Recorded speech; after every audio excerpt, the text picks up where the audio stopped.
Kung babae ka naman, lagi kang mag-update sa kasama mo sa bahay. Yung mga dito ako, ganyan, kahit sa mga mahal mo sa buhay. At least, may idea sila kung nasaan ka. Every time ko sasakay ng mga taxi, Yun. mindset yun, kahit nasa ibang lugar tayo, hindi lang dito sa Saudi, kahit sa lugar. Oh, Kap, pakilala muna. O si Batman. Ayun. Ayun. So, ang itatanong ko kay Kap hindi tungkol sa barilan or parts or ano, kasi alam ko kabisado niya na to.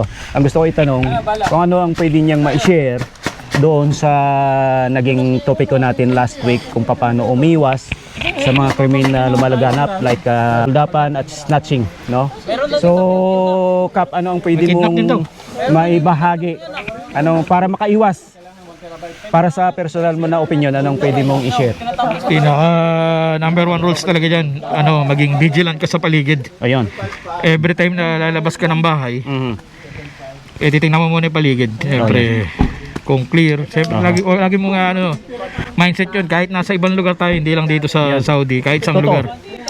Tsaka pagkagabi, iwasan na natin pumunta doon sa sa mga madidilim na area, yung mga isolated area. Yes, correct. Tapos kailangan lagi kami kasama din. Hindi po pwede yung mga alanganing oras. Yes. Tsaka yung marami rin kasi ditong lugar na alam mo yun, marami talagang makukulit. Mga kabataan, iba na makukulit talaga yan. So para sa iyo ba advisable din na magdala ng mga pang-protection? EDC? Yan. Kung anong pwede mong mabitbit na just in case lang. Anong may suggest mo na mga... Sa babae, pwede yung mga perfume eh. Oh, perfume? Pwede yan. Ano mo lang sa mga mata. Sa mata, pwede yan. Mga perfume. Pepper spray.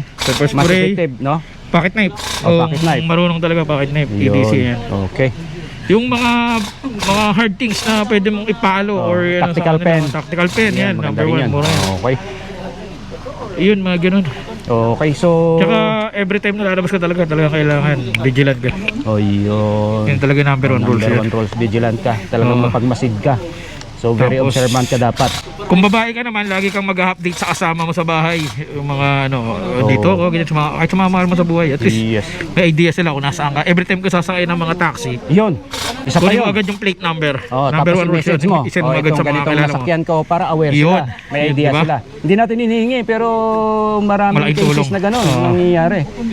Ayan. So thank you so much si Kaproma. Si Batman ang bahala sa inyo. Salamat, Yap. Okay. Alright.